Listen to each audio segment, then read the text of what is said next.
Again, our main event, nationalism is an important value that Americans should support. Arguing for the affirmative, Rich Lowry. Rich, please come to the stage.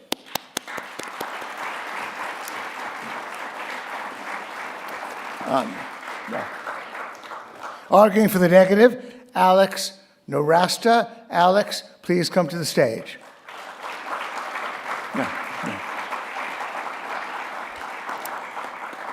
Jane, please close the voting. Rich, you have 15 minutes to defend the resolution. Take it away, Rich. Thank you very much. So, in debates like this, and really in any form of political argument or rhetoric, even in our daily lives, we really want people to use the correct words for things, right? To not resort to euphemism. And I'm here to tell you this will never happen. And this was brought home to me in my home life not too long ago. So my daughter learned the word stupid, which is not the worst word in the world, right? But she was quite delighted with herself. She's saying stupid all the time. It's just kind of annoying. So I said to her, why don't, instead of using the word stupid, why don't you use the word ill-considered instead, right? I'm the editor-in-chief of National Review. I got to try, at least, right? So this didn't work, as you might expect. Stupid, stupid, stupid. Why don't you say ill-considered? Stupid, stupid, stupid. On it goes.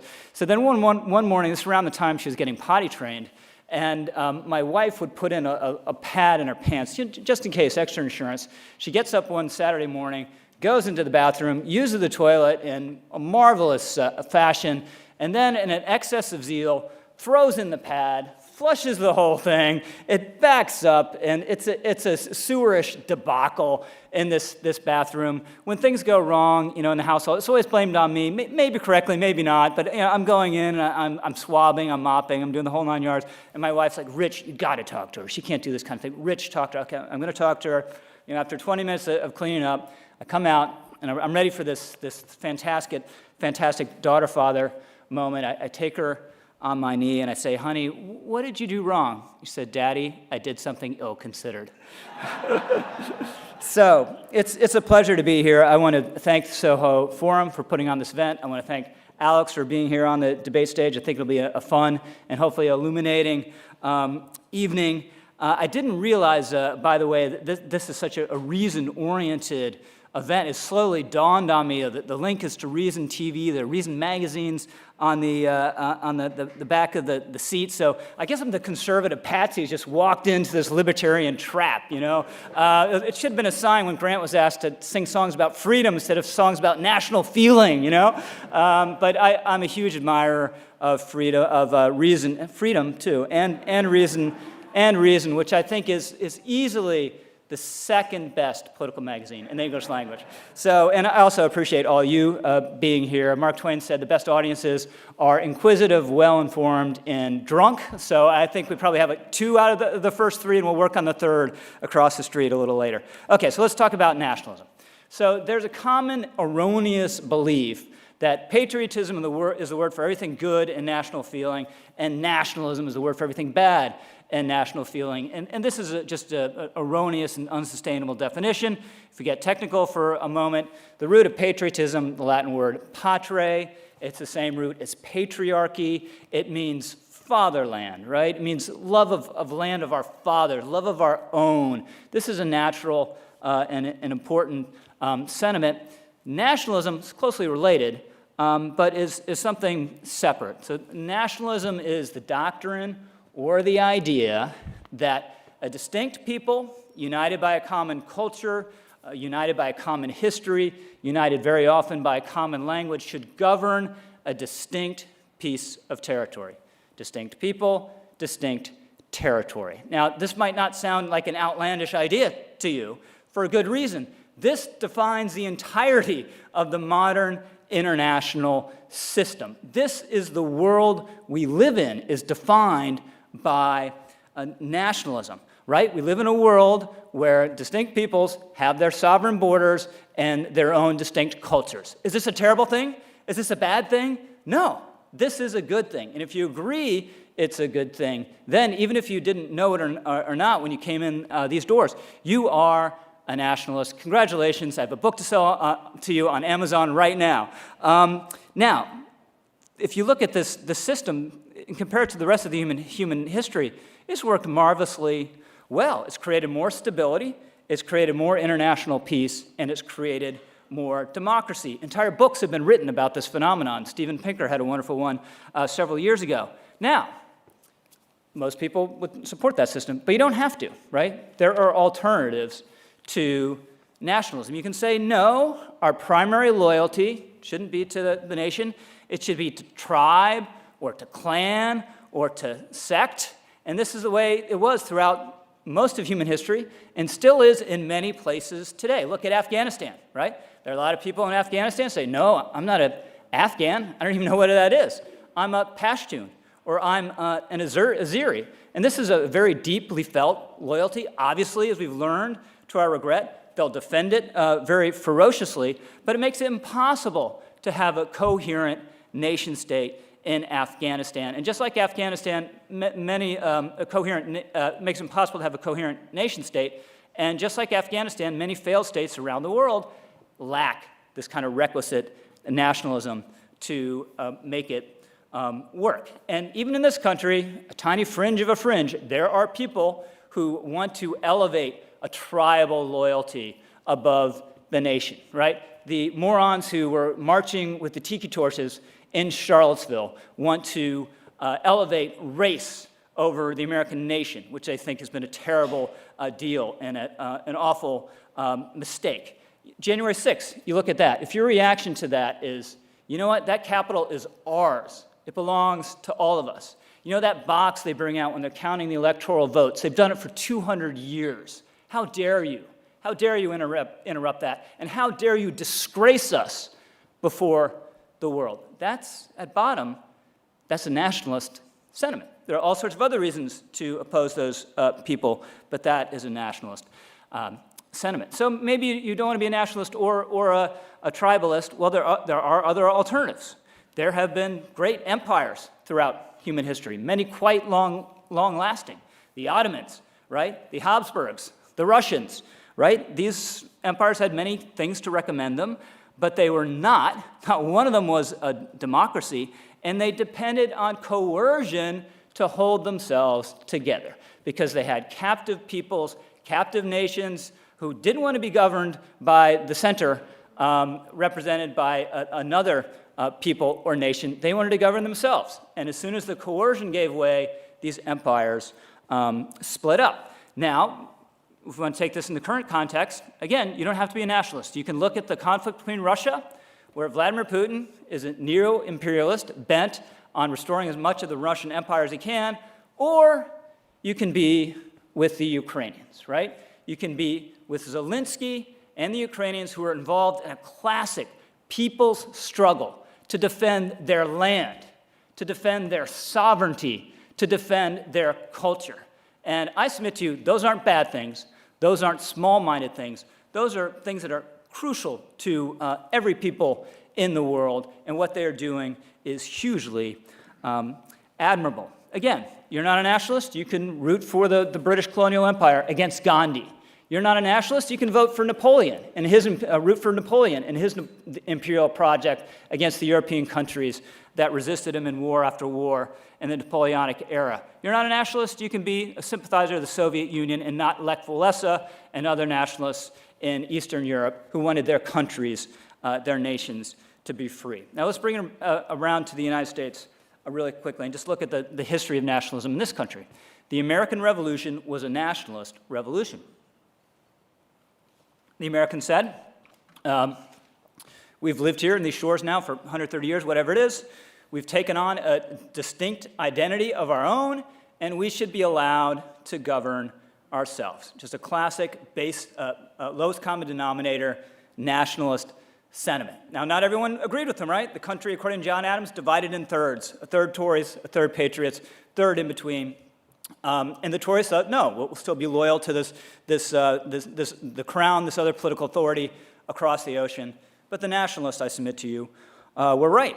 After the war, given their experience of dealing with the Continental Congress during the war and afterwards, Washington and Hamilton said, you know what? We need a national government worthy of the name, or this project is going to fail and bring discredit to democracy evermore. We have to make it work. There's a constitutional convention. The Constitution is drafted, and the nationalists make the case for adopting it. The anti-federalists, honorable people, sincere people, passionate people, intelligent people. The Library of America collected their writings not too long ago. They're worth reading, but they were wrong. The nationalists were right. We needed a constitution, which has become the sheetrock of our sovereignty going forward. And then, of course, the Civil War. We had the Southern Fire Eaters believing, no, there was not really a national compact that had to be adhered to. The national government was a threat to slavery, and they had to go their own way. And Lincoln and his allies were right, that this insurrection had to be crushed. So all this is to say, if you go through American history, whether it's Washington, Hamilton, whether it's John Quincy Adams, Lincoln, TR, they largely had it right. Even FDR, obviously I don't support his economic policies, but it was his international vision that's created this world of nation states that I've been describing. Now, American nationalism has, from the beginning, been more liberal than other versions of nationalism around the world. I mean, liberal, obviously, in the classical liberal sense. And a lot of scholars believe that what American nationalism is what they call civic nationalism, right? This is the belief that the foundations of our nationalism are shared citizenship, devotion to our civic ideals, and loyalty to our institutions. This is, again, a very basic nationalism. But at the very least, everyone should support that. And if you support that, you are a nationalist. Now, I'd submit to you, cultural nationalism is also very important. And let me illustrate what I mean by that. Just hypothetically, let's say on the steps of the Paris Opera House tonight, a European American meets an African American. Might be from different regions of the country, might have different politics, but they instantly have more in common than anyone else around them.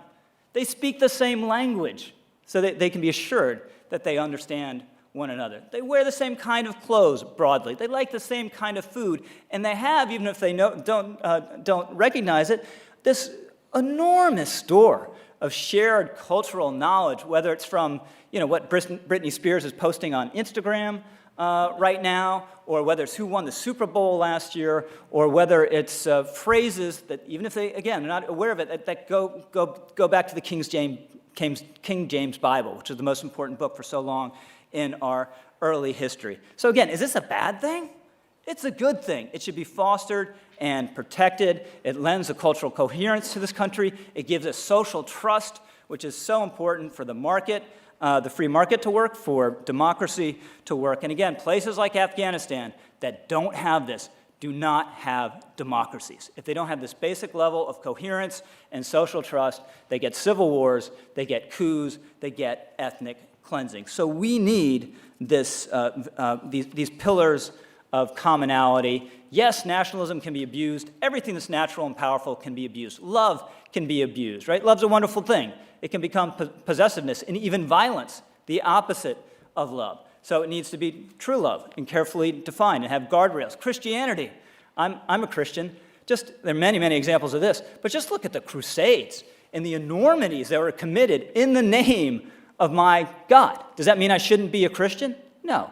It means that we should have a properly defined Christianity. So, in short, turning our back on the very basic and unobjectionable and necessary things that hold us together, especially at a time of great political contention and division, based on a hostile misunderstanding of the idea of nationalism, would be, to say the least, ill-considered. Thank you.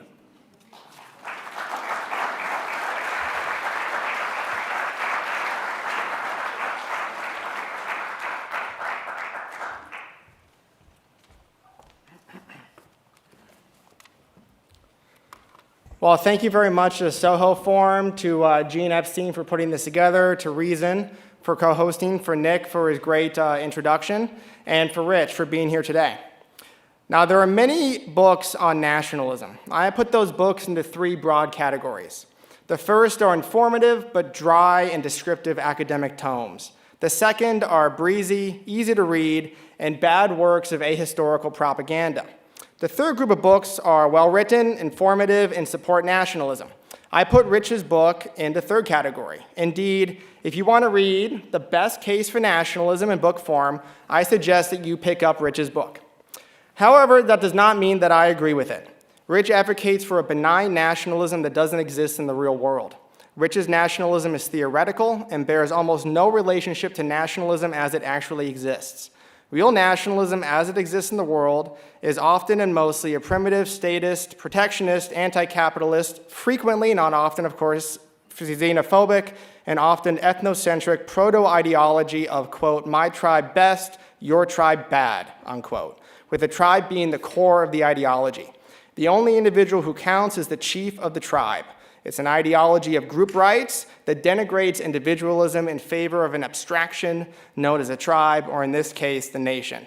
And by nation, I mean a literal tribe of genetically similar individuals with a common language, culture, religion, and ethnicity. This is why the Latin root of the word nationalism is natio, which means birth, ethnicity, race of people, tribe, or other group of related people or things. Now, I like that Rich separates his benign version of nationalism from the jingoistic and more nasty variety. But nationalism almost always, not 100% of the time, but almost always veers in this nasty jingoistic statist direction, which is exactly the variety we see popular amongst most American and foreign nationalists today and in the past. Rich is not this type of nationalist. If all nationalists were like Rich, we wouldn't be having this debate today. But the difference between Rich's nationalism and nationalism as it actually exists is why we're here. The great failure of Rich's project is that he builds a nicer theoretical version of nationalism and does not deal with nationalism as it actually exists in the world and in the minds of nationalists. Nationalism is the ideology that paves the right-wing road to serfdom. Unlike other opponents of nationalism, I am going to concede a point up front to Rich. Nationalism is an ancient proto-ideology that is likely hardwired into our DNA to some extent. It's primordial. Nationalism was not invented in Europe shortly after the printing press, and it is not a modern ideology. Nationalism can't be erased any more than any other aspects of human nature could be erased, and we should not try. Nationalism has a weaker hold on humans than other parts of our biology, such as love for one's children, which is why nations must coerce their citizens to contribute to other nationals and the state through taxation, conscription, forced labor, or forced attendance in government schools, while few people have to be coerced to care for their children. What we should do is build and reinforce institutional and cultural walls around nationalism to limit its destructive impact. And this is one reason why the United States is an exceptional country. Our ancestors built walls around nationalism and constrained its ability to ruin this great country. Constitutional limitations that reduce the power of majorities and the dedication to individual rights, not group rights or national rights, were inspired by an ideology of classical liberalism, not an appeal to an eternal myth of a nation. That's because the United States is not a nation represented by a state. It's not a nation state, has never been a nation state, can never be a nation state. The founding documents of this country did not create a nation state, and the founders could not have done so even if they wanted to. The United States was born a country with an ideological underpinning, a creedal country with civic identity, as academics say, not a national one bound by ties of blood or a near uniform centrally planned culture like many of the nations in Europe.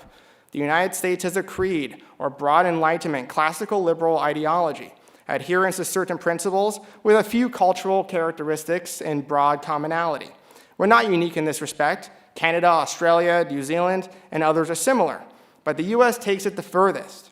Other countries, particularly those in Europe and some in Asia, are founded as nation states, where the states represent a traditionally settled tribal or ethnic group. The United States was founded in ideology. Nation states are founded in ideas of blood, borders, and centrally managed culture. Regardless of the theoretical definitions of nationalism that we've heard, we must deal with empirical, real-world nationalism and judge its effects. We can't judge an ideology by the intentions of its advocates. We rightly judge communism by its awful real-world effects, and mock communists who say the disasters of communism aren't the result of real communism. We should do the same to nationalists who claim that the awful real-world effects of nationalism aren't real nationalism. I'm going to highlight 6 common real-world effects of nationalism that are major downsides from the perspectives of American traditional conservatives and libertarians. Then you can compare those downsides to the benefits that Rich described to see if nationalism is worth it. Now, just to repeat, I'm not arguing that Rich supports all of these effects, but these are the common and sometimes unintentional effects of nationalism. We have to judge nationalism by its effects, not by the intentions of its well-intended and moderate advocates like Rich. The first downside of nationalism is that it increases centralized state power.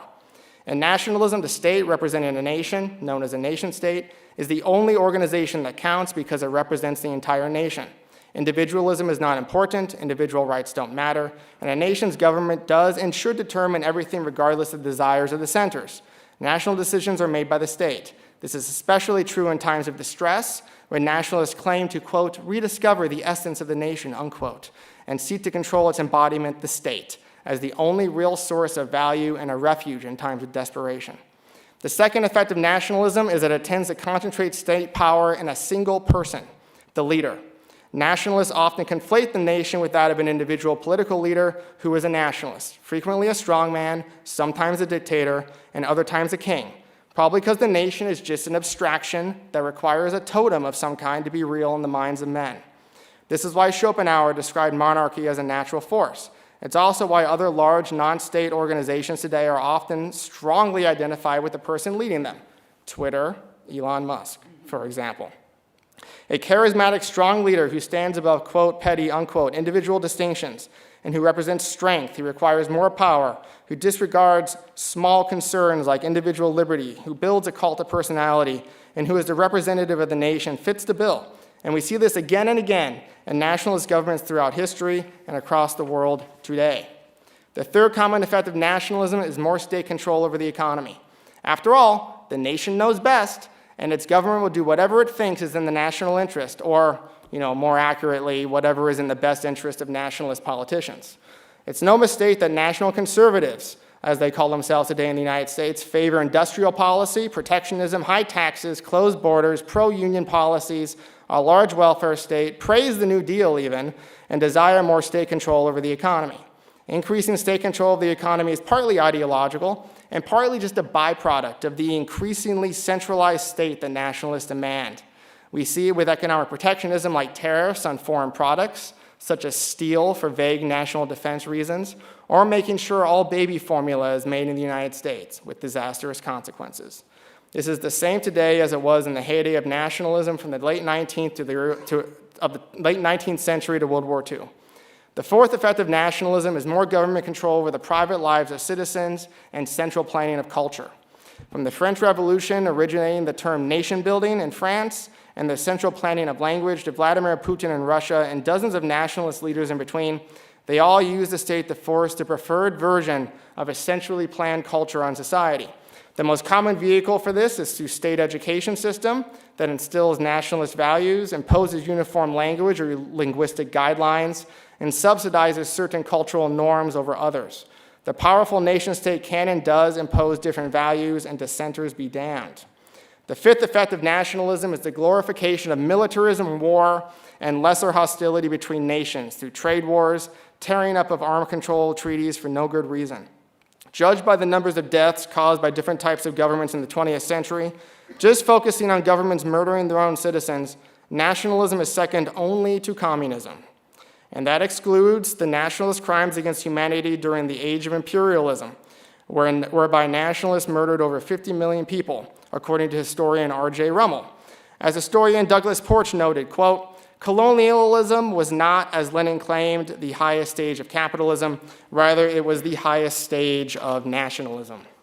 We see nationalist wars more vividly today in Russia's attempt to conquer Ukraine as part of a nationalist irredentism to reconstitute the Russian Empire by bringing the, quote, fake ethnicity of Ukrainians, unquote, back into the Russian fold, as Russian nationalists say.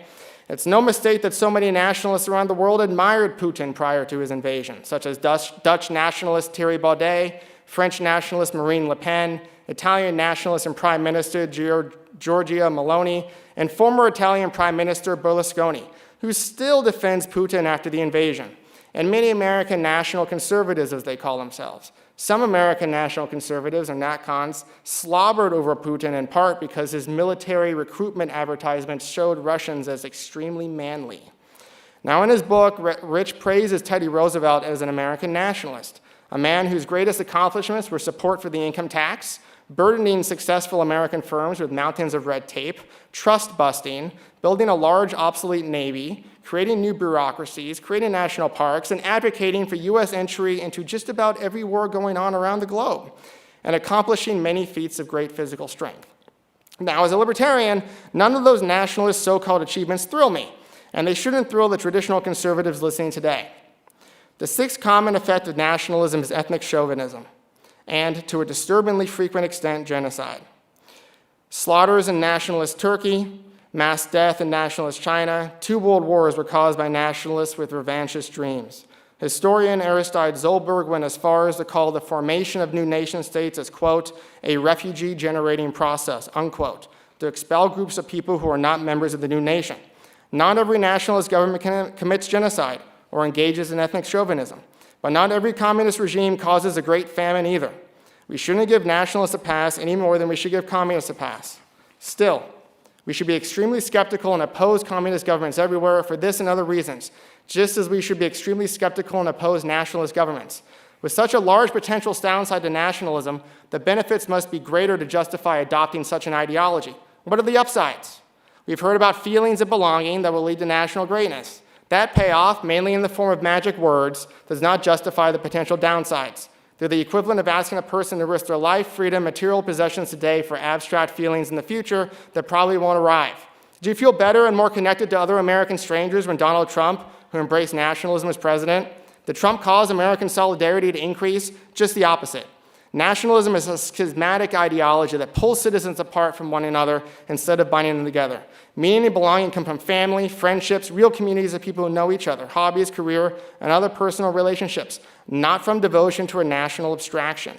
Some of you may be thinking that the 6 common effects of nationalism sound a lot like those of communism. You'd be correct. Those downsides are also not unique to nationalism or communism, but nationalism seems to make a virtue out of these downsides and gives a legitimate patina to them. At the very least, nationalism doesn't even acknowledge the downside risks. Nationalism is to the right wing what communism is to the left wing.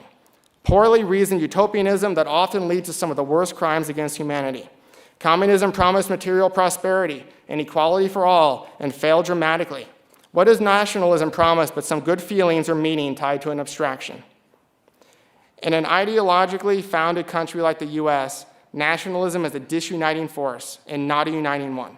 Nationalism here builds walls around different groups and defines political opponents or other groups as less American than others. Nationalism is an exclusionary ideology, not an inclusive one. Nationalism often defines a country in terms of what it's not, usually foreigners. But that frame is easily applied to defining fellow American citizens as not real nationalists either. Claremont Senior Fellow Glenn Elmers, an American nationalist and writer at a nationalist publication, wrote in 2021 that the 80 million Americans who voted for President Joe Biden in 2020 were, quote, not Americans in any meaningful sense of the term, unquote. And Claremont's Charles R. Kessler has argued that the U.S. is experiencing a cold civil war.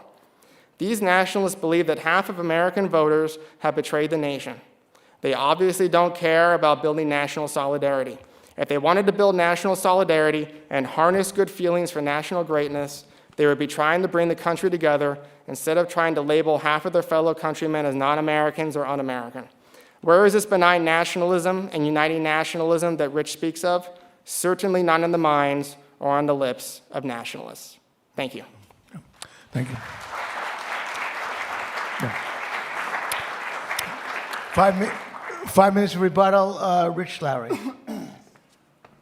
Thank you. Thank you, Alex. That was forceful and comprehensive, so I'm not going to be able to get to everything. But first of all, I can't answer for everything that any idiot says on the internet or any other publication, or nor am I responsible for anything that a certain former president of the United States might say.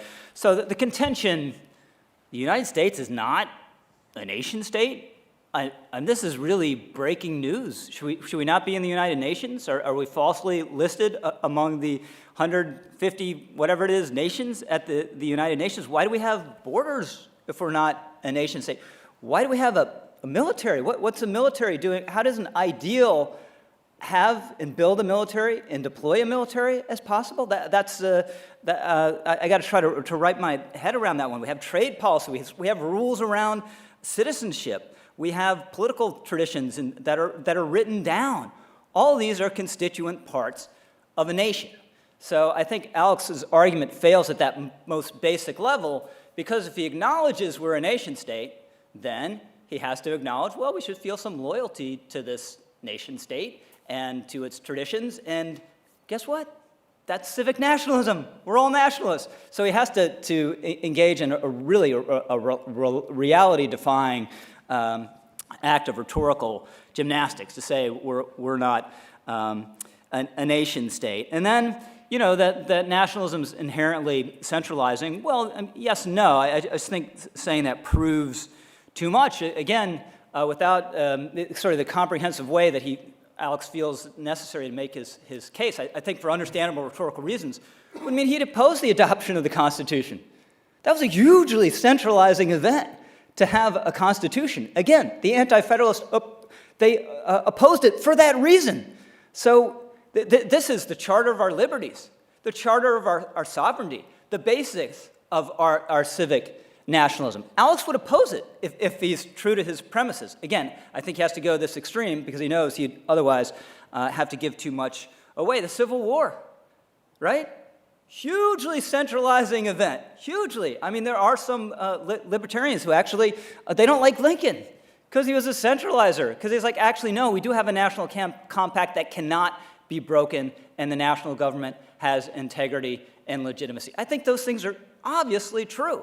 Now, it doesn't mean you have to go to the excesses that progressives do. I think the Constitution means something and should limit the central government in important ways. But it does establish a central government of a nation state. And then so if nation states are so terrible, like they're inherently illiberal and they are going to automatically murder all their citizens, one group's going to murder another, what's the alternative? I mean, look at England. So in the Middle Ages, you had all these little kingdoms, mini kingdoms. You had, Wessex and Mercia and Northumbria, these kind of interesting places to read about. Was this better for England? Was this better for freedom, for peace, for the market, to have it all divided up? Of course not. They're waging war on each other constantly. And it was good for freedom, it was good for liberalism that you got a nation state, a true nation state in England. And in fact, in the 19th century, Alex, again, he wants to portray all nationalists. They want to kill people. The nationalists in the 19th century were liberals. They opposed the empires that were repressing. They believe deeply in equality of citizenship. These are honored people, Mazzini and Masaryk. To believe they're monsters is completely, it just makes no sense whatsoever. And again, if you take his premises seriously, let's reconstitute all the empires so we can get rid of these nation states. Get them back into the Soviet Union. Get them back into the Ottoman Empire. Maybe Napoleon should have established an empire and just held Europe under its sway. And then I'm running out of time. He's gotten me started, folks. So this idea that militarism and warfare started because of nation states and nationalists, it's completely ahistorical. The research goes back. There's some people who think, tribes, they just sat around, they shared, they were so nice to each other. No, like 30% of the young adults died by acts of violence. Empires, look at the Roman Empire. Some people have an idealist version of the Roman Empire, where we like the speeches and the togas. It was a military state. It crushed people and then brought them in. That's what it did. And it was an empire. It wasn't a nation state. The constituent peoples eventually wanted to be free. It was really messy when they got free. It took a while to get what we live in again. A world largely defined, there are exceptions, they're terrible, I oppose them, largely defined by sovereign nations that have sovereign borders, that have equality of citizenship, and believe, this was the key insight, going back to the founders. Governments belong to nations, not the other way around. Nations belong to the people. That's a key nationalist insight. And then finally, again, Alex should oppose the nationalists in Ukraine. You should oppose them. What are they doing? Defending their land, defending their sovereignty. What small-minded people? What right do they have to just defend a nation state? Okay. Alex, thank you, Rich. Alex, you get an extra minute and a half. Okay. Rich took an extra minute and a half. Well, it was a minute and a half, Rich. The phrase nation state is pretty weird sounding, isn't it? Right? When you first heard it, it sounds pretty redundant, doesn't it, to American ears? Well, it's not redundant in Europe. It actually means something very specific. It is a state founded to represent a specific ethnicity, a specific tribe and group of people. You notice how Rich defined the term patriotism and went to the Latin root of patriotism, Father? Why didn't he do that for nationalism?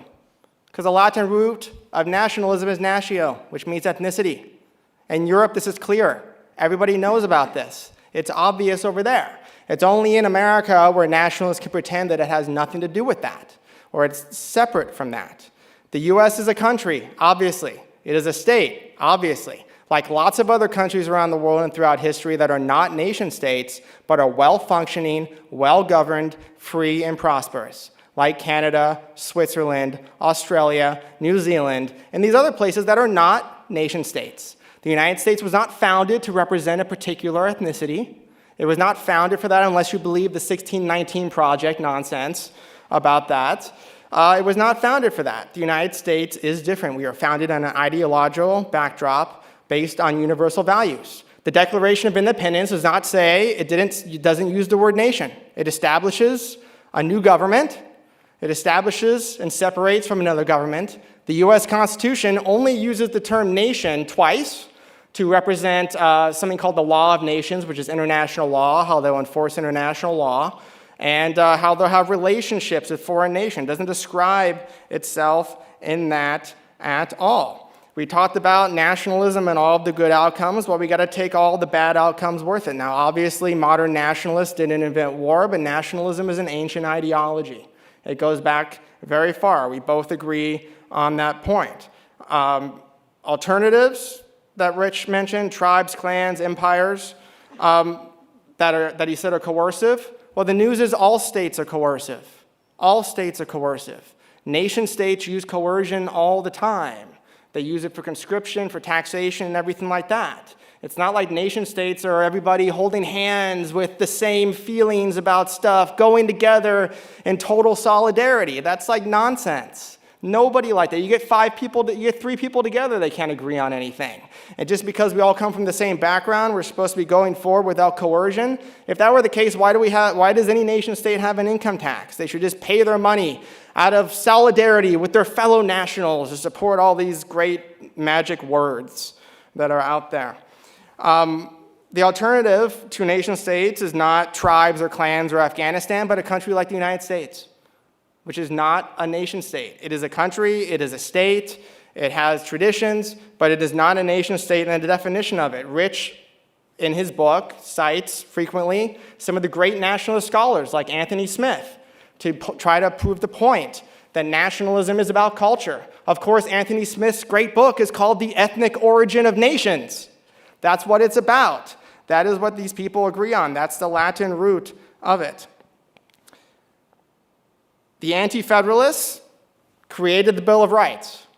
They inserted that in the Constitution because they were concerned about individual liberties when there was a debate about the Constitution. I think the Constitution has worked out well. I think the part that has worked out the best is the part that was instituted by the Anti-Federalists. When Rich mentioned a lot of the nationalist politicians in American history admirers, like TR, Lincoln, FDR, he left Woodrow Wilson off the list.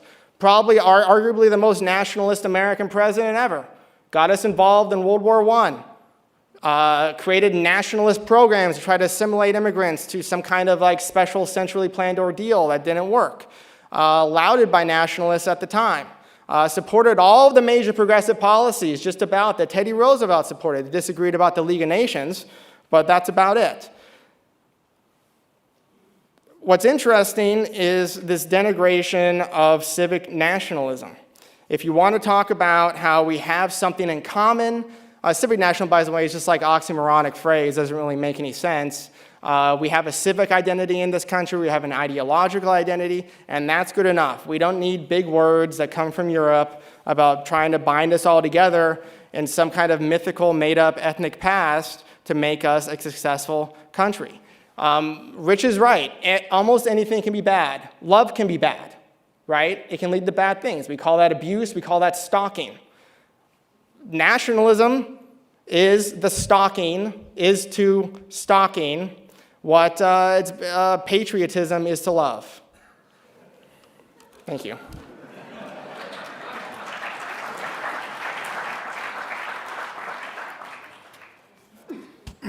Thanks to you both. We get to now the Q&A portion of the evening, and there is a mic for you to line up to. You guys can ask each other a question at any time during the Q&A. You maybe want to wait for the audience to ask questions before you do, but you can exercise that option now.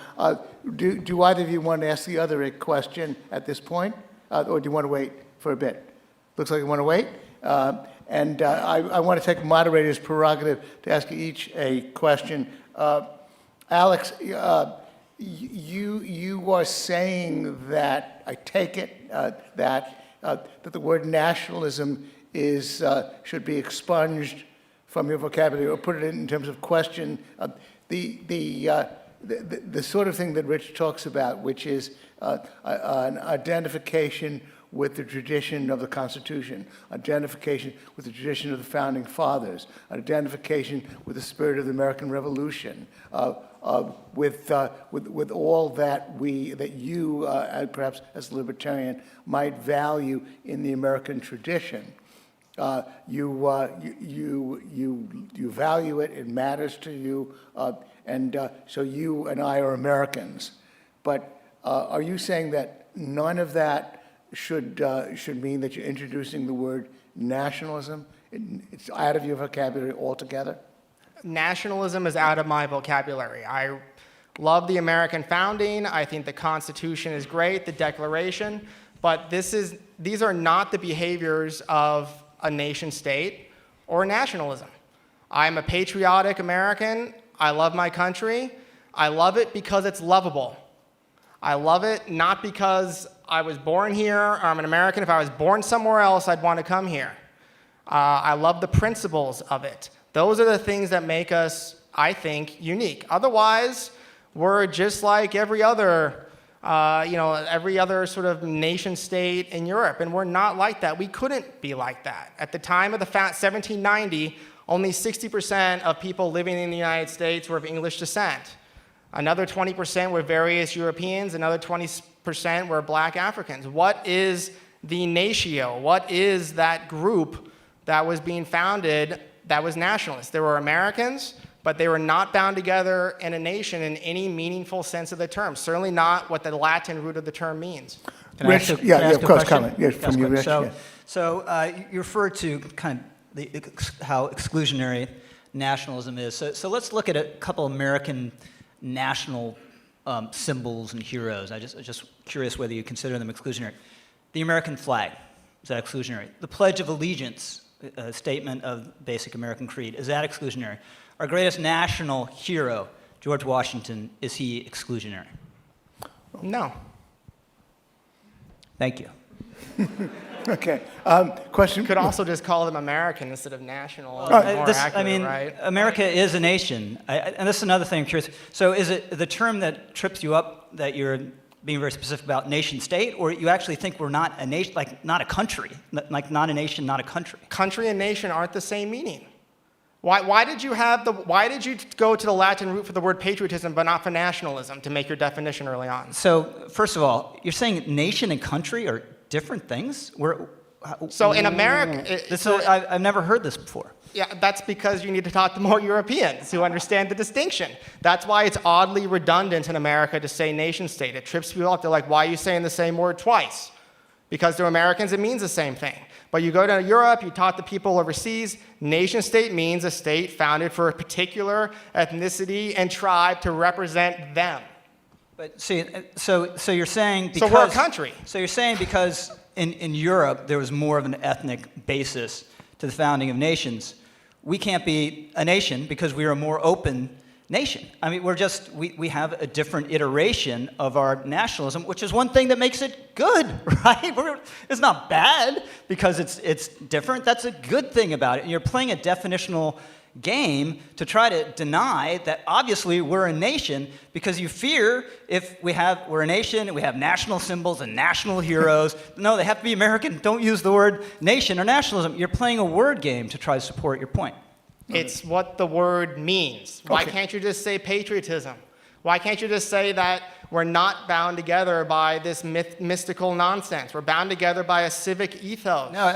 No, George Washington is real. He's a national hero. He's a source of coherence. He's a unifying figure. Now, I think you inherently find that, well, it's bad.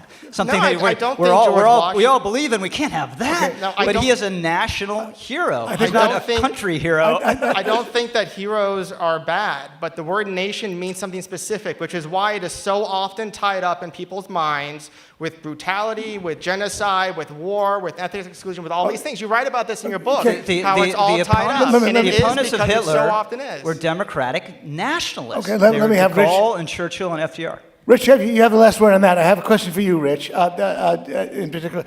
One of the things that bothers me as an economist is that and I'm picking up on something that Alex mentioned, which you didn't get a chance to respond to specifically, which is that the nationalist viewpoint does seem to lead inevitably into a disturbing tendency on the part of many conservatives, probably and hopefully not you, to impose protectionism. You're appealing, and it's such an easy sell to so many Americans. You're nodding, so I needn't elaborate. How do you react to that problem? I agree. Look, it's not. I don't agree with everyone on the center right. I agree with Alex probably on like 80% of stuff, but obviously we disagree on 20. And the same thing with a lot of people who call themselves nationalists. My test is kind of the nationalist test for policy. Is it in America's interest? Okay, that should be the first test. Alex has an entirely different view of immigration policy than I do. I assume he thinks it's in America's interest. Everything I've read, that's kind of a nationalist test. Is it good for the country, the nation? And I think these people, they believe, I think rightly, that there was an overemphasis on just, it's free trade, it's got to be, by definition, good. I mean, maybe some people in the room agree with that, but it's to be subjected to this test. Is it really in our interest? Is it serving our interests, particularly trade arrangements with China? If the answer is no, then I don't support a free trade approach in that regard. If the answer is yes, I'd support free trade, and I mostly do. But the test is does it serve our interests? Does it serve the interests of our people? Just to be follow, if it shuts down factories in certain areas of the country, but then it leads to better deal for American consumers, that's a kind of a trade-off. Then who is we at this point? Because some people are losing their jobs and feeling intense pain, and they have to move to get better jobs. So how do we know whether it's in our interest? Yeah, I mean, these are prudential questions, but Okay. if it serves the overall interest of the country, Okay. I think that, and there's pain, I mean, that's terrible. You might want to do things to mitigate it, or you might just consider it inevitable. I mean, this is where I disagree with the NatCons. It's just not the case that there's been totally equal economic progress across every industry and every geographic location in the United States. And that's your standard. You're gonna kill economic dynamism and growth. Just really quickly, I was cleaning out my mom's house when she was moving to assisted living. I found these old letters from my great-grandfather, who turns out was the editor of a Republican newspaper, so I guess it runs in the genes somehow. But I found all these letters he was writing to my grandfather. Automobiles are terrible, son. They're the worst thing. All they do is kill people. They're disgusting. Why won't they go away? And I asked him, why is he so anti-car? And she said, well, he owned the hotel at the rail depot, and the highway came and bypassed it, so of course he hated cars. But if you give in to that sentiment, he was hurt by that economic advance. But obviously, cars and highways were good for the country's overall interest. Comment from you, Alex, and then the overwhelming feeling amongst national conservatives and nationalists is to follow the economic policies of Woodrow Wilson and FDR. We see this again and again with the NatCons. We see it with Sohrab Ahmari, right? What was his phrase? I'm a pro-life New Dealer, and that kind of nonsense. I mean, if you had told me like 10 years ago that the most advanced guard of energetic conservatives who support Trump and J.D. Vance and Blake Masters and all these other NatCons and nationalist politicians on the right are a bunch of New Deal lovers, like I would have told you, oh, that's crazy. Like if you put that into a movie, I'd have to walk out of the theater because it's so ridiculous. But here we are. There is something about a group and ideology that wants to concentrate state power in an individual or in a political party or in some kind of mystical ideal that pushes many of them to support state control over the economy.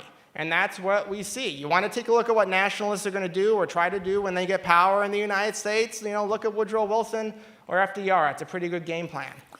Question from the audience now. Please ask your question as a question and address it to whomever you would like if it is going to be addressed to a particular person on stage. My question is addressed to both. When does a country or a nation cross the line into an empire, and do you think the United States crossed that line? Sounds like it's addressed to Alex more, but so Alex, want to take it first? So Rich and I disagree about what a nation means. So I would say that the U.S. certainly has something close to an empire with its military bases and foreign intervention and massive numbers of wars, failed wars, mostly started by nationalists over the course of the 20th and early 21st century. So I think you can make that argument that the United States certainly has a large presence around the world and an inordinate amount of power. But of course, this was pushed by a lot of nationalist politicians. This notion that you can't be a nationalist if you support aggressive wars against other nations is like ludicrous. Like, that's ludicrous. Of course they do, all the time. What happens when two nations disagree with each other over something? Well, oftentimes they go to war. Does that mean they're not nationalists anymore? Of course they are. They disagree. Comment to you, Rich? So you stop being a nationalist when you stop being concerned with governing yourselves and you want to go govern someone else. And this can be a legitimately fuzzy area, but Napoleon was not a nationalist. Hitler was not a nationalist, right? They wanted an empire. They wanted a European-wide empire. So that, you know, in between the extremes, you can argue about the middle, but those are clearly imperial projects. Now, in the United States, and this was a failing of ours, you know, we tended that way in the late 19th and early 20th century. Philippines, a prime example. You know, I think if you look where we are now, these bases, they're desired by these countries. You know, if you're Japan or Taiwan or anyone on the perimeter of China, which has historically had empire after empire, wants to restore an empire just the way Vladimir Putin does, they want us there. It's not like we have a gun to their head, please let us station troops there. They want us there because we will, they trust us, we'll see, they trust us to defend their national sovereignty when it's under threat from a political entity that has zero respect for it. I'm kind of hung up on the whole Hitler wasn't a nationalist thing. Okay, I'm okay. The head of the National Socialist German Workers' Party, just because he wanted to conquer some neighbors? I mean, does that mean because France conquered Africa in the 19th century, they weren't a nation state all of a sudden? No, I mean, that was not a nationalist project. Wait, why not? Conquering other countries is not, or repressing other people is not a nationalist. It's a colonial. I think you used the word colonial. That's appropriate. You got the definition right on that one. And if you say, you know what, I think there's a superior race that should ethnically cleanse all of Europe and mass murder the Jews and be led by a charismatic madman, that doesn't make you a nationalist. It makes you a Nazi, right? There's a huge difference. What and I think this is what you kind of think. Mazzini, you know, who wanted Italian freedom and Italian unity, must have been a kind of Nazi. You know, Lech Walesa, who wanted freedom for Poland, he must have been kind of a Nazi. You can't trust him. He's a nationalist. There's clearly, we can make reasonable distinctions. And when you're conquering all of Europe, that is no longer a national project. And just the last point, Nazism has nothing to do with like the great nationalists in the American tradition, like Alexander Hamilton, right? Was Alexander Hamilton a proto-fascist? It's absurd. Sorry, just one more thing. The first line, let me see if I can find it. I did think of this, but I know of no serious historian of the Third Reich or other thinkers on nationalism who would go that far. The first point of the political platform of the National Socialists was, quote, "We demand the unification of all Germans in the Greater Germany on the basis of people's right to self-determination." Listen, they were not all nationalists or Nazis. So they held true. That's what Nazism was. They just wanted self-determination for the Germans. That's why they murdered 6 million Jews. No. It's but like there's an added element that's not national. Once you think mass murdering Jews is inherently a nationalistic project? No, but I'm saying that to say that Hitler was not a nationalist is like when communists say Stalin was not a communist just because they don't like what he did. No, I said You're changing the definition. Conquering other countries by definition is not then there's like, nationalism. So what's imperialism? How do you define so imperialism? there hasn't, imperialism is the highest stage of nationalism. You find a distinction between imperialism nations. is the highest stage of nationalism. No, it's not. As Douglas Porch said. No, I think we see the disagreement here. So were there no nations within the Soviet Union? Guys. The Soviet Union was just a nation? Guys, okay, just a moment. The Soviet Union was just a nation. Was France not a nation state when it conquered a bunch of countries? That was not a national project. I think we understand the difference between you guys on this issue. Next question. Hi, so thank you both for a spirited debate right now. Just get to your question, sir. Sorry, yeah. So my question's for Alex. So one of your major arguments is that nationalism is both centralizing and leads to a certain anti-democratic ruler. How do you reconcile that with the real-world historical fact that many nationalist movements are decentralizing? Take historically, like the Habsburg Empire, or today, Catalonian nationalism. Oh, decentralizing. I think that question's addressed to you, Rich, more than other. Why don't you take it first? How do I distinguish between? I think I understood the question. That of course, there are many more nation states than there were decades ago, and therefore nationalism is decentralizing. Yeah, That's of course. The question. Yeah, of course, yeah. We could have a world of empires. We could have the Soviet Union again. I guess that would be safer because it wouldn't be nationalist, right? Or we could have the Ottoman Empire, we could have the Russian Empire, we could have a huge Chinese empire. Those are inherently repressive enterprises. So the nationalist ideal is when you have a separate people and there are arguments over what a people is and what the border should be, but once you have that, they should govern themselves. And everyone feels this way, right? We would not enjoy having like a North American empire governed from Ottawa, right? Where we no longer have the say in how we govern ourselves. We'd all feel that as a grave offense. Now, Alex will say, oh, that's just Canadian nationalism. It's not. It would be North American imperialism and would be a bad thing. People should govern themselves. Hitler aside, the nationalists in the 19th century, the nationalists in the American tradition were concerned with self-government, equal citizenship. These were not ideas that the great imperial projects and empires came up with. They're ideas that nationalists came up with. And again, Alex has to go so extreme because he can't acknowledge like anything good about any aspects of nations or nationalism, because then he gives away the basic point that there's at the very least, there's civic nationalism in this country that we should all feel a sense of attachment to. I like patriotism. I'm patriotic. I think that's a perfectly good word that doesn't have all that baggage or extra meaning. See, then you're just playing a word game. You're saying, oh, so Rich calls it civic nationalism, I call it patriotism, so then it's okay. But it's the same thing. It's not the same thing. You're playing a word civic game nationalism about is what an a nation oxymoronic and a phrase. country is and what nationalism I and also patriotism. think, by the way, empires are bad even when nationalists create them, which they mostly do and try to. Next question. Mostly for Alex. Do you think the identity politics of the left pose a threat to the national fabric and build a case for the somewhat unifying effect of a national identity? So I don't like the wokeism and all that sort of nonsense. I think they are inspired by nationalists by trying to create new identities based on ethnic and racial and other sorts of silly sort of build walls around to say some people are better than other people, they're better in these different ways, we're going to have our special governance and benefits for people who are part of our tribe.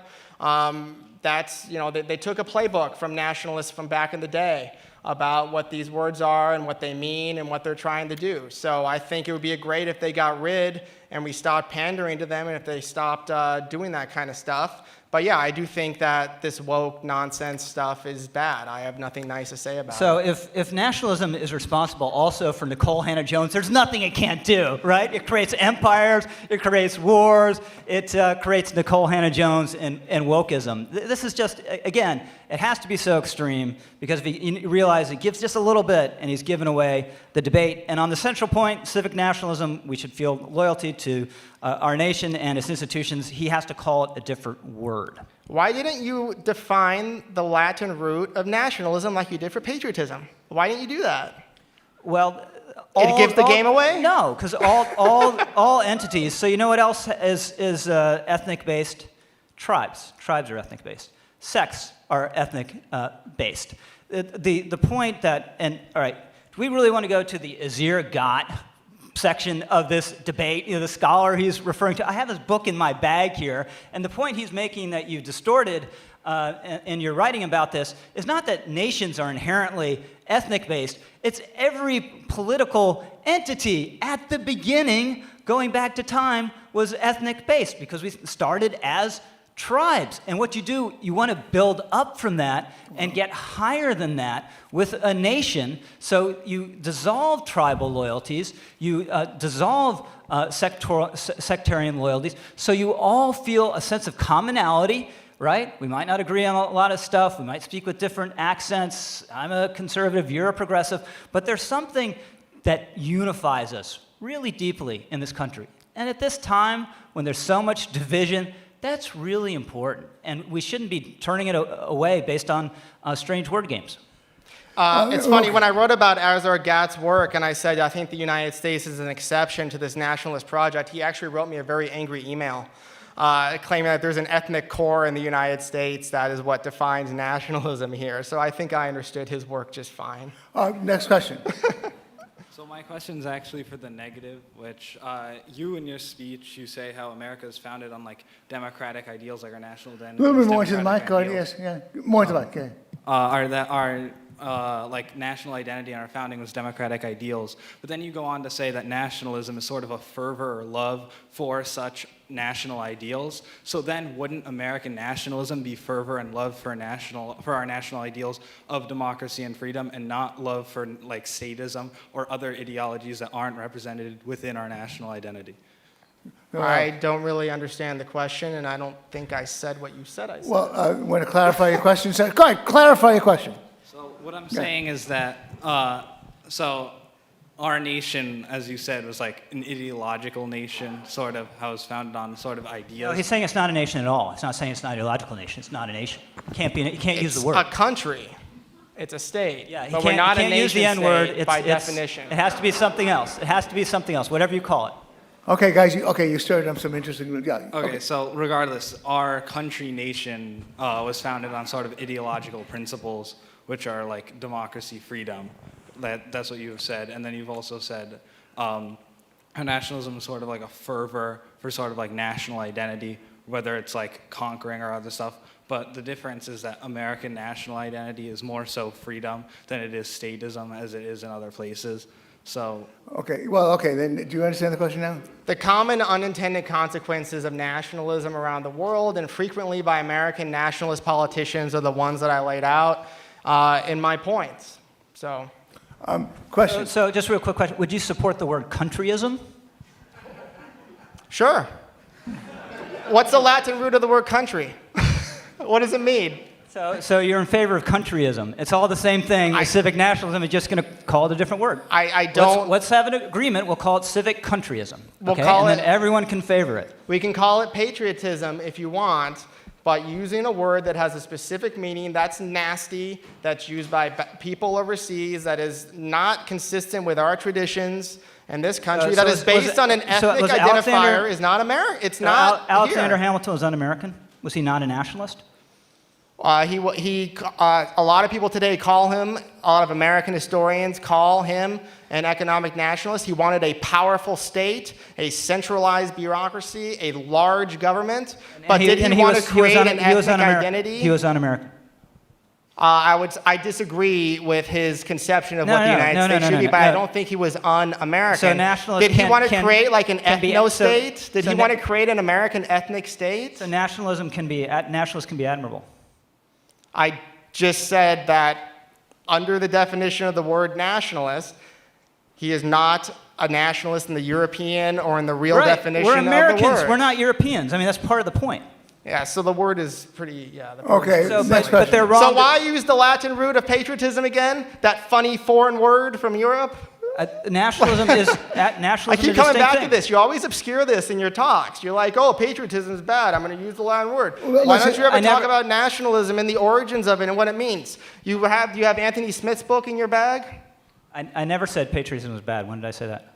Okay, Well, it's worse let's than understand. nationalism. Yeah, guys, Okay. You denigrate civic nationalism in your book. I do not denigrate it. I say You actually came a long way in your talk. Like, to praise civic nationalism is great. there are other parts of it. But Hamilton was a nationalist. And Okay, and was not un-American or threatening. Hamilton was a nationalist. He was a statist, but he was not a nationalist. So, What's the- Alex, this is a question for you. Alex. In the very beginning of your presentation, you acknowledged that Richard had articulated a coherent form of nationalism. You said it was benign. You didn't say that he's misusing the word nationalism in his definition. So you seem to acknowledge that there are more than one sense of the word nationalism. And also the way you define classical liberalism in the American tradition seemed to presuppose the version of nationalism that Richard has discussed in his book.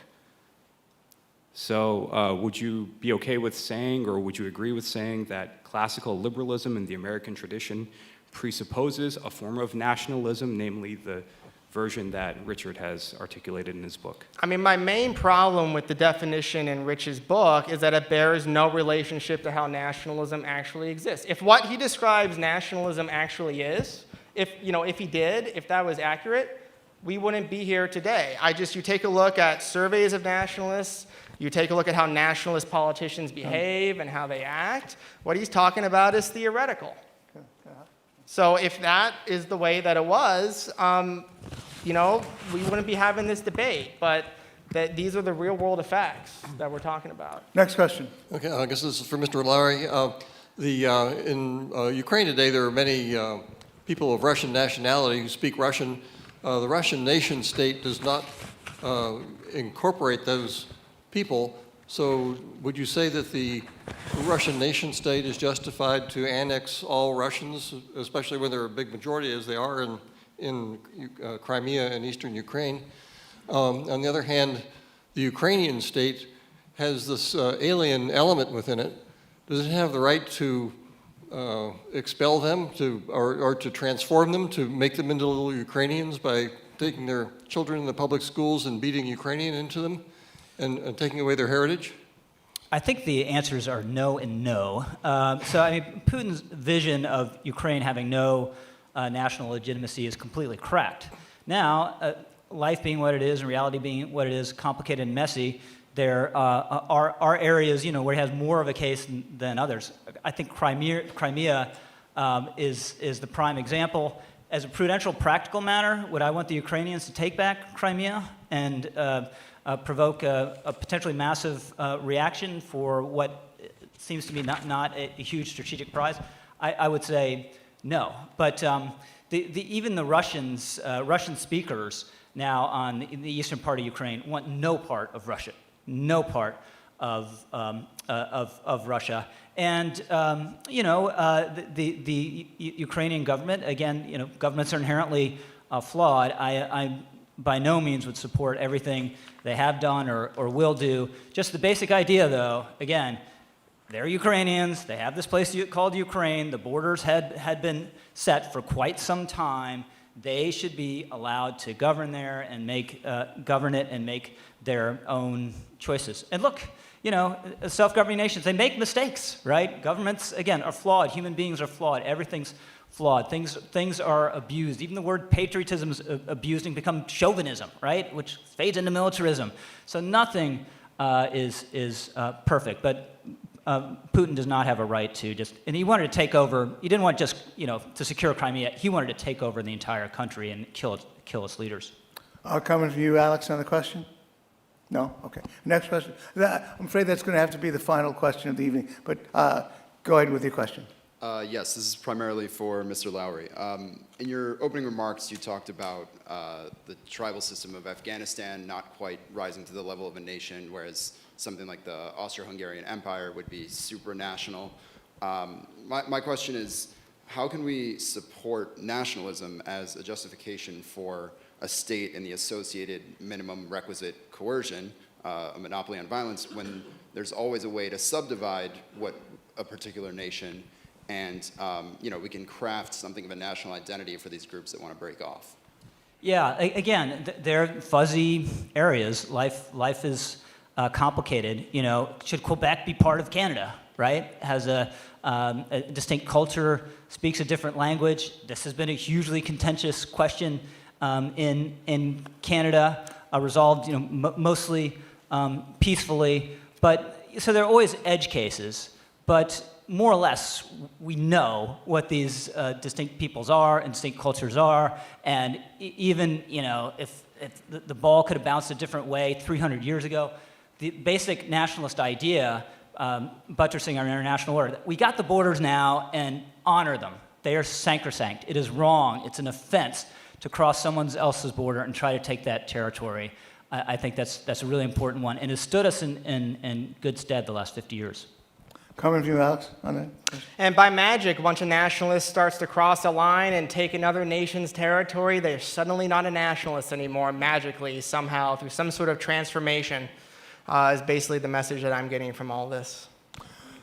Okay, you both gentlemen are going to come to our after party, so those of you who didn't get to ask a question during the Q&A will be able to buttonhole them. They're both very approachable guys, eager to talk about their particular issue. Not anymore. Not after this debate.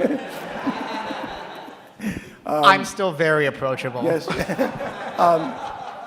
We now go to the summary portion of the evening. 5 minutes for you to summarize. Take it away, Rich.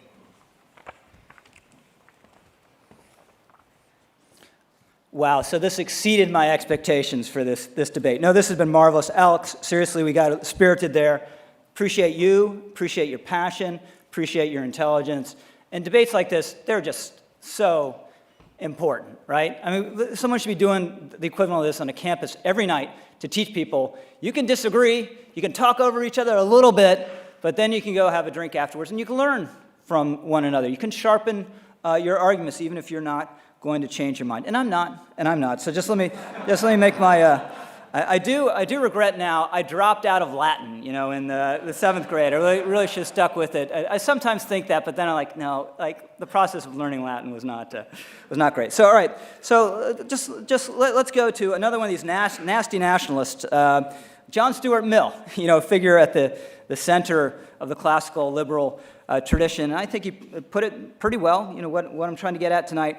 This is what he wrote. A portion of mankind may be said to constitute a nationality if they are united among themselves by common sympathies which do not exist between them and any others, which make them cooperate each other more willingly than other people, desire to be under the same government, and desire that it should be governed by themselves or a portion of themselves exclusively. Again, it gets complicated in the real world, but that's the basic idea. It's a fundamentally correct idea. So here we have this wondrous nation, this bountiful land, this diverse and surprising people of ours, these enduring self-governing institutions, institutions of self-government that should have stood us in such good stead. And we're supposed to say, no, we can't feel an abiding loyalty to this nation and its institutions and want to foster these commonalities for what, right? Because Trump said something idiotic? Because of Adolf Hitler, when democratic nationalists opposed and fought tooth and nail Adolf Hitler. So I would just submit to you, you can be right, you can be left, you can be a Trotskyite syndicalist. I'm downtown, so I just got to cover my bases. You can be in between, and you should still value this nation, care about the interests of its people. So I would urge you to vote with Washington and Hamilton, with John Quincy Adams and Lincoln, with JFK and Reagan. Vote to support a commonsensical idea that is a foundation of our national life together. Vote not to lose everything that keeps us caring about one another and feeling a sense of community at this time of toxic political debate. Honor all those men and women, some known, some famous, most not known, who cared so deeply about this nation and made so many sacrifices to build it. So, in short, please do the right thing and vote yes on this resolution. Thank you very much.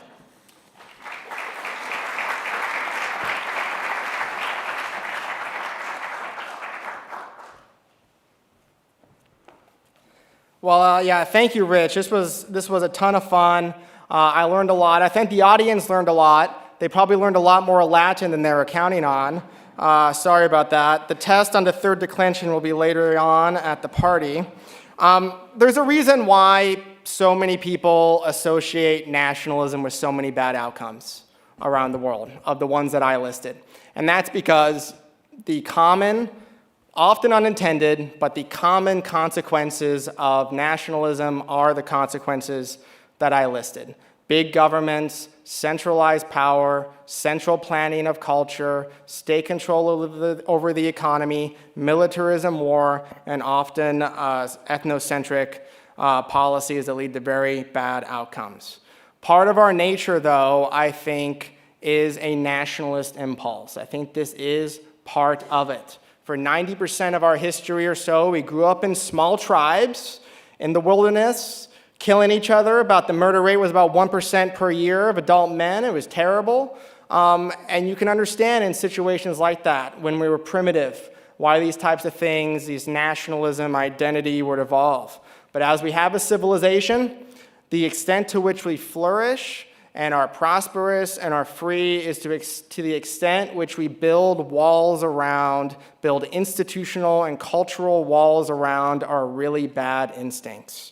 We replaced a lot of mysticism with science, with improvements, some bad things, of course, but some, largely improvements. We replaced our communal spirits with capitalism, which has been a tremendous improvement. And I think to the extent that we not replace, but maybe channel these feelings of nationalism, channel this type of ethnic solidarity and feelings of belonging away from the government and toward other avenues, we can build a wall around a lot of our really bad and primitive natures. I guess I'm sounding a little like Edmund Burke right here a little bit. But there are lots of states around the world that are not nation states, that are countries that are free, that are prosperous. Switzerland, Canada, Australia, the United States, and yes, and New Zealand. So these are all fine countries. These are all fine places to live. They're free. I'm a proud citizen of one of them, but I don't think that they fall into the category of a nation. We need to consider the downsides of these. We need to consider the downsides of nationalism and compare it to the upsides. What are the upsides that you heard tonight? A bunch of feelings. Feelings are awesome. I love feelings. Got a big heart. You wouldn't know it looking at me, but I got a big heart, I promise. Even as a libertarian, I got a big heart. But we should keep feelings and government separated like we keep church and state separated. I love my country because it's lovable. I don't love my country because I was born here or I'm part of some kind of tribe. The United States really is an uncommon kind of country in the world. It is very, very special. We're not based on some kind of ancient tribal ideal or some mysticism about how Vercingetorix slaughtered or got executed here or there, or all this other sort of mysticism and nonsense. We're a country that welcomes people from around the world, no matter where they're from. They mold together. They become Americans. This is a great country, and this stands athwart, this stands opposed to, and this does not represent a national ideal or nationalism. Lowry quoted very nicely the John Stuart Mill's definition of nationalism. A portion of mankind may be said to constitute a nationality if they're united amongst themselves by common sympathies, which do not exist between them and any others, which make them cooperate with each other more willingly than with other people, desire to be under the same government, and desire that it should be governed by themselves or a portion of themselves. Unfortunately, he stopped quoting there. Mill then lists many collinear causes of common national sentiment, beginning with, of course, the effect of ethnicity and race. I'm going to end with a George Orwell quote. George Orwell wrote, quote, "The purpose of nationalism, of the nationalist, is to secure more power and more prestige, not for himself, but for the nation or other unit in which he has chosen to sink his own individuality." I ask you all to please vote no and don't sink your own individuality into this abstraction called the nation. Thank you.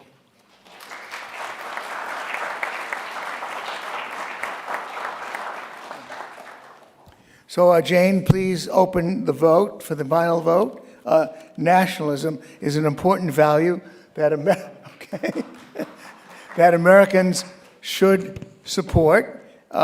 Yes, no, or undecided on the resolution. And while you're considering your vote, I want to make an announcement about next year. That's January.